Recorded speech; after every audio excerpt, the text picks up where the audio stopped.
तक का सबसे बड़ा बजट आवंटित किया। रोजाना 7 से 8 करोड़ रुपए गोमाता की सेवा पर सरकार खर्च कर रही है। 2020 में योगी सरकार ने उत्तर प्रदेश गोवध निवारण संशोधन अधिनियम यानी सख्त गो हत्या कानून लागू किया, जिसके जरिए अवैध बूचड़खानों पर एक्शन हुआ और गो तस्करी पर सख्त प्रतिबंध लगा। अब इस कानून के तहत गोकशी करने वालों को 10 साल तक की कैद और 5 लाख रुपए तक के जुर्माने का प्रावधान है। योगी आदित्यनाथ ने 1962 पर गाय एम्बुलेंस सेवा शुरू की। अब घायल, बीमार या संकट में फंसी किसी भी गोमाता को एक फोन कॉल पर तुरंत पशु एम्बुलेंस उपलब्ध होती है। डॉक्टर और दवाइयों के साथ वैन पहुंचती है। गोमाता अब अकेली नहीं छोड़ी जाती। निराश्रित गोवंश के लिए आश्रय स्थल पूरे प्रदेश में और बेसहारा गायों के लिए बृहद गो संरक्षण केंद्र और कान्हा उपवन जैसे विशाल आश्रय स्थल बनाए गए हैं। सभी गौशालाओं में पर्याप्त चारे के लिए भूसा बैंक स्थापित करने के निर्देश दिए गए हैं, ताकि प्राकृतिक खेती करने वाले किसानों के माध्यम से हरे चारे की उपलब्धता सुनिश्चित हो सके। आश्रय स्थलों में साफ सफाई, चारे और पानी की उचित व्यवस्था और नियमित स्वास्थ्य जांच के लिए अधिकारियों को सख्त निर्देश दिए गए हैं। यह है योगी जी की गो भक्ति का प्रमाण। योगी आदित्यनाथ ने साबित कर दिया है कि सच्ची गो सेवा तभी संभव है जब इच्छा शक्ति और दूरदर्शिता हो।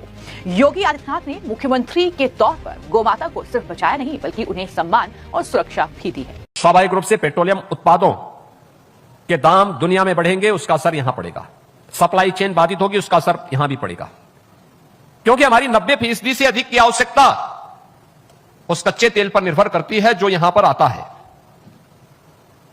लेकिन देश के साथ खड़े होने की बजाय देश को कटघरे में खड़ा करने का प्रयास, यह स्वस्थ मानसिकता नहीं, अस्वस्थ मानसिकता है। देश से बढ़कर कुछ नहीं हो सकता। ऊर्जा का संकट भी इसी प्रकार का संकट है, चुनौती है। गर्मी अचानक बढ़ी,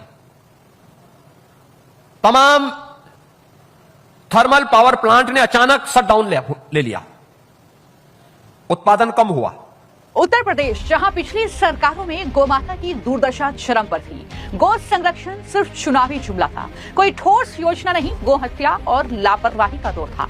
लेकिन 2017 के बाद योगी सरकार ने गौ संरक्षण को मिशन बना दिया, जिसके बाद उत्तर प्रदेश में गौ संरक्षण अब सिर्फ धर्म नहीं, किसानों की समृद्धि का रास्ता बन गया है। प्रदेश में 7,500 से ज्यादा गौशालाएं स्थापित की गई हैं, जिसमें 12.5 लाख से लगभग 16 लाख निराश्रित गोवंशों को संरक्षण दिया जा रहा है। योगी सरकार ने गो संरक्षण और गो इकोनॉमी के लिए 2000 करोड़ से ज्यादा का